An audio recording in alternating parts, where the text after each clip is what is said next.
Session 3: Corporate Ethics and Corporate Social Responsibility. At the end of this session, you should be able to understand the concept of corporate ethics, understand the challenges and opportunities in promoting corporate ethics in businesses, identify the driving forces of corporate ethics in modern societies and organizations. Corporate ethics and corporate social responsibility.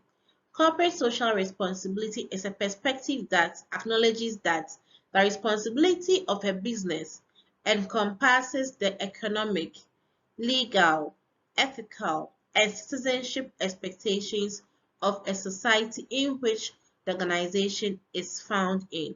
So, the organization that a society expects an organization that, as far as you're situated in their community or their society, then you are liable to economic, legal, ethical, and citizenship expectations for the benefit of the society, irrespective for the fact that it is for the benefit of the society. The organization is going to benefit from this because it's going to contribute to its firm performance, increased productivity, and high economic value, because other people in the community, other stakeholders would also be interested in this social responsibility towards the economy and the society, and would also want contribute to the organizational performance and goals. Then we have CSR is a business collective code of ethics towards its stakeholders, code of ethics. So the organization decides that as part of its code of ethics is going to be responsible in either of the economic, legal, ethical, and citizenship roles that the society expects of them. So as part of their code of ethics, they are going to incorporate CSR as a responsibility to the society that they are in. CSR has four components of responsibility to the society: the economic, legal, ethical, philanthropic. So the economic responsibility, we are looking at the gain and sustain, to gain and sustain competitive advantage. So if you're an organization and you find yourself in a society, the right goods at the right prices with the right ingredients, you protect their environment. It's going to help you gain and sustain competitive advantage amongst other competitors, be it that they are in the society or not. Because of what you do for the society, they'd want to invest in your company by buying from you or by being shareholders of the organization. Then we have the legal. Laws and regulations are society's codified ethics that define minimum acceptable standard in organization. So with the legal, they are expecting you that based on some laws and regulations, this is what you should do, this is what you shouldn't do. So as per the law, this is what the standard is. Do this and don't do that. Ethical. Do what is right, just and fair to the organization. If you know you are disposing waste somewhere, don't dispose the waste at a place where it's going to cause water pollution, air pollution, or land pollution to the inhabitants of that society. Then we have philanthropic, corporate citizenship.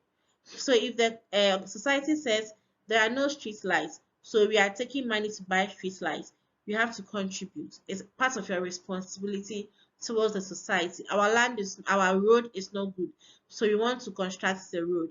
It's part of your responsibility. You contribute towards their initiative.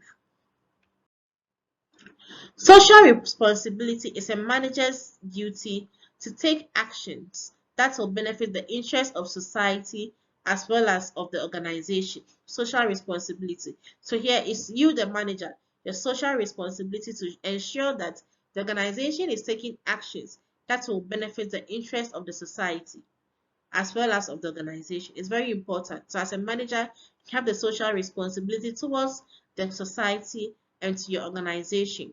There are two types of social responsibility. You have sustainability and philanthropy.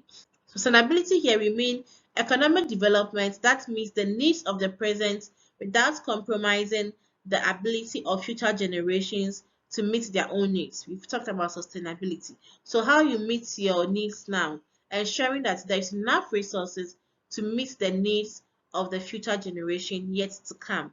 Then we have the philanthropy, making charitable donations to humankind. As I was saying, if they are saying they need street lights, you can contribute to the initiative.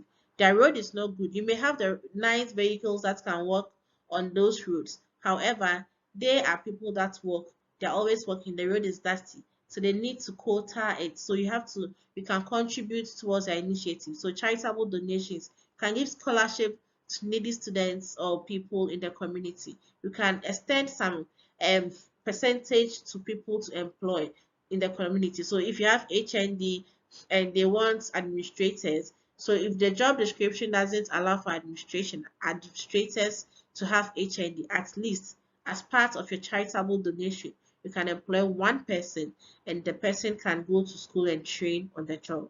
The areas of social responsibility of a manager include responsibility towards the environment, investors, employees, and customers. So, as a manager, you have a responsibility towards the environment, investors, employee, and customers. That's every decision that you make for the organization should factor into these four stakeholders of the organization. Steps in managing social responsibility. Step 1. Top management support. What we mean by top management support here is you need the support of the top management, the board of directors, the CEO. These people form part of the top management, so the highest level of management. You need their support to be able to carry out your social responsibility as a manager. Though you've identified that they need to do their fixed street lights or bulbs in the street lights, you need to make sure that you've been given the necessary approval from the management to be able to go and disperse resources to do that. They need strategic planning. It is important to strategically plan towards your social responsibility as a manager. You shouldn't just say that I've identified that they have some degree holders, so we need to employ them, and at your own initiative, you conduct interviews and employ them. No, you have to have a plan in place so that you involve the management and gain their support to be able to implement the plan. Appoint a director to be in charge of this social corporate responsibility.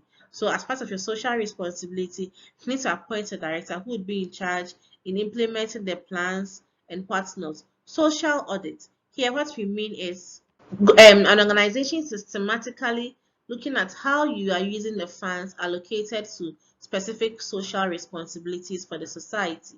So you are going to audit you socially. You said you are going to buy street lights. Did you buy the street lights? So how did you use the funds that was allocated into buying the street lights? So you are going to audit you socially. So it's just normal auditing, but here for the social responsibility that you set out to do. We've come to the end of the session. We have learned about corporate ethics and corporate social responsibility. We identified the four responsibilities of corporate social responsibility. We learned about social responsibilities and the steps to managing social responsibilities. See you in the next session. Bye.